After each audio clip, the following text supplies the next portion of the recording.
Hi viewers, welcome to our channel. ప్రస్తుతం మనతో పాటు దాము బాలాజీ గారు సీనియర్ జర్నలిస్ట్ ఉన్నారు. వారితో ఒకసారి మాట్లాడదాం. సో నమస్కారం సార్. నమస్తే. సార్, చంద్రబాబు నాయుడు గారి పైన ఆయన టీడీపీ ఎమ్మెల్యేలే తిరుగుబాటు చేస్తున్నారని వార్తలు వినిపిస్తున్నాయి సార్. మరి ఎందుకు తిరుగుబాటు చేస్తున్నారు? ఎవరు చేస్తున్నారు? మామూలుగా ఈ మధ్య కాలంలో చంద్రబాబు నాయుడు గారు కూడా తన ఎమ్మెల్యేల పైన హెచ్చరించడం చూస్తూ ఉన్నాం. సో ఎందుకు ఎమ్మెల్యేలకు ఆయనకు మధ్య మన గ్యాప్ ఏమన్నా వచ్చిందంటారా సార్? మీరేం చెప్తారు దీనికి సంబంధించి? చంద్రబాబు మీద ఎమ్మెల్యేల తిరుగుబాటు అనే ఒక వార్త వైరల్ అవుతుంది. ఇది నిజానికి వైసీపీ వాళ్ళు ప్రచారం చేస్తుండొచ్చు. అయితే చంద్రబాబు పట్ల ఎమ్మెల్యేల అసంతృప్తిగా ఉండడం, ఎమ్మెల్యేల పట్ల చంద్రబాబు అసంతృప్తిగా ఉండడం అనేది ఈ మధ్యకాలంలో మనం చూస్తున్నాం. సో దీంట్లో ముందుగా మనం చెప్పుకోవాలంటే ఎమ్మెల్యేల వైపు నుంచి ఆలోచిస్తే ఎమ్మెల్యేలు ఎందుకు చంద్రబాబు పట్ల అసంతృప్తిగా ఉన్నారు? ముఖ్యంగా మొన్న ధూళిపాల నరేంద్ర పొన్నూరు ఎమ్మెల్యే, తర్వాత చిలకలూరిపేట ఎమ్మెల్యే పత్తిపాటి పుల్లారావు, వీళ్ళిద్దరూ వైసీపీ నాయకుల అరాచకాలని, గతంలో జరిగిన ఇవన్నీ కూడా అసెంబ్లీలో చాలా విస్తృతంగా ప్రస్తావించారు. అట్లాగే ఇతర ఎమ్మెల్యేలు కూడా వైసీపీ పాలనలో జరిగిన అరాచకాల గురించి డీటెయిల్గా అసెంబ్లీలో ప్రస్తావిస్తున్నారు. అయితే వీళ్ళు ప్రస్తావిస్తున్న దానికి స్పందనగా వాళ్ళ మీద కేసులు పెట్టట్లేదు అనేది ప్రధానంగా ఎమ్మెల్యేలకి చంద్రబాబు ప్రభుత్వం పట్ల ఉన్న అసంతృప్తి.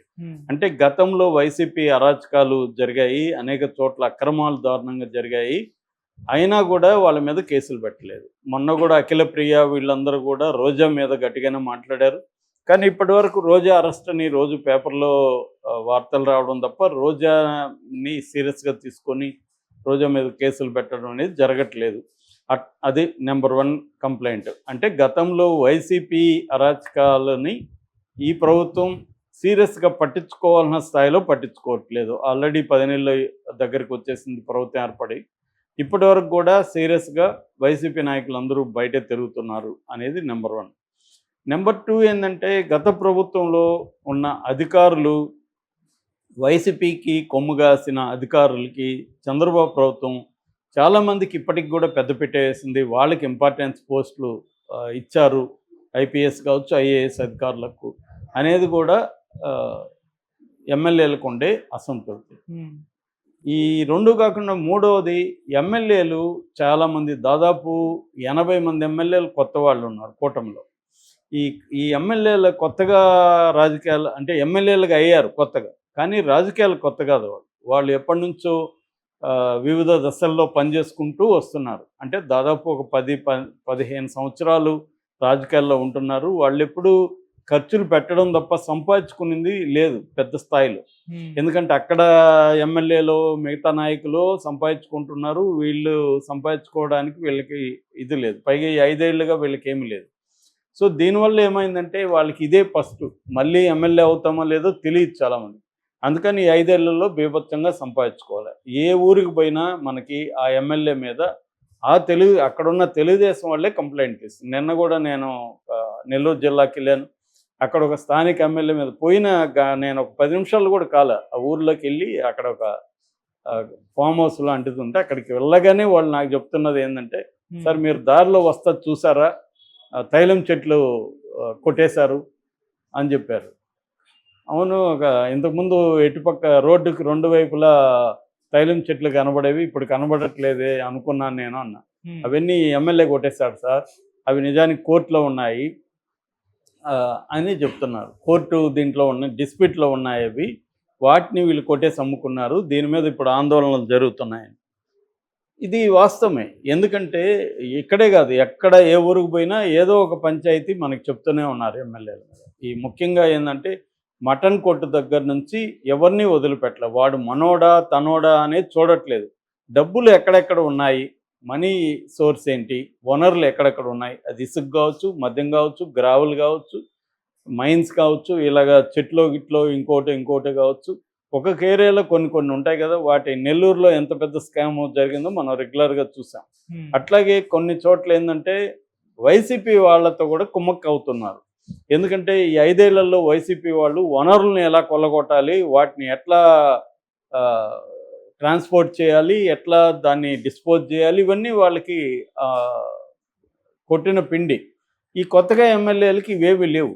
కాబట్టి వీళ్ళు వైసీపీ గతంలో ఉన్న ఎమ్మెల్యేలు కావచ్చు, నాయకులు ఏం చెప్తున్నారు, అరే బాబు నువ్వు సైలెంట్గా ఉండు, మొత్తం నేనే చేస్తా, నీ వాటా నీకు ఇస్తా అని చెప్తున్నారు. వీళ్ళు కూడా మంచిదే కదా, మనకి శ్రమ తగ్గుతుంది, మనం పోయి ఇప్పుడు మళ్ళీ అవన్నీ కొత్తగా మొదలు పెట్టాలి, వీడు అన్నీ తెలుసు కాబట్టి మన వాటా మనకిస్తాడు, పోయేదేముంది, ఏ పార్టీ అయితే మనకు కావాల్సింది లెక్క అన్న పద్ధతిలో వీళ్ళు ఫిక్స్ అయిపోయారు.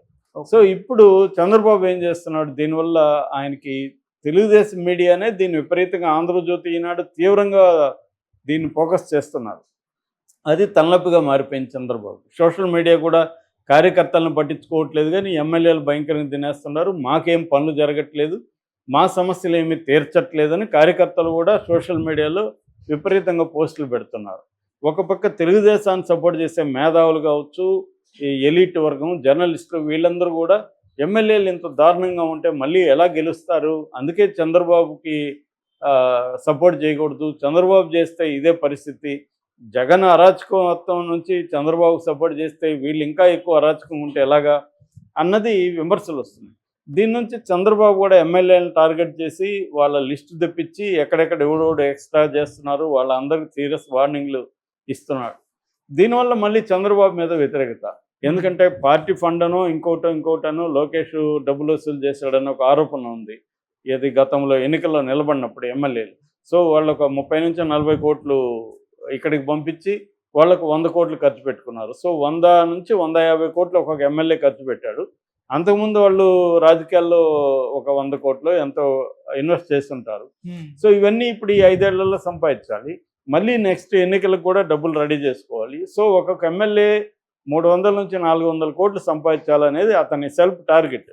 ఈ టార్గెట్ రీచ్ అవ్వాలంటే ఎలాగా, ఎంత ఉంటే అంత, ఎక్కడుంటే అక్కడ తినేయాలి, వేరే మార్గం లేదు. దీనివల్ల ఏమవుతుంది, తెలుగుదేశం కూటమిలో ఉండే కార్యకర్తలకి సమస్యలను వాళ్ళు పట్టించుకునే పరిస్థితి లేదు. తర్వాత వేరే చిన్న స్థాయి నాయకులు బలవుతూ ఉన్నారు. దీనివల్ల లోకల్గా కూడా ఘర్షణ వాతావరణం వస్తుంది, అసంతృప్తి ఉంది.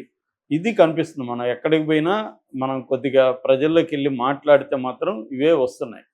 సో దీనివల్ల చంద్రబాబుకి ఎమ్మెల్యేల పట్ల వ్యతిరేకత చంద్రబాబులో ఉంటే, చంద్రబాబు పట్ల ఎమ్మెల్యేలో కూడా దీన్ని కట్ చేస్తే ఎమ్మెల్యేల్లో పెద్ద తిరుగుబాటు వచ్చే అవకాశం ఉంది చంద్రబాబు కానీ కట్ చేస్తే.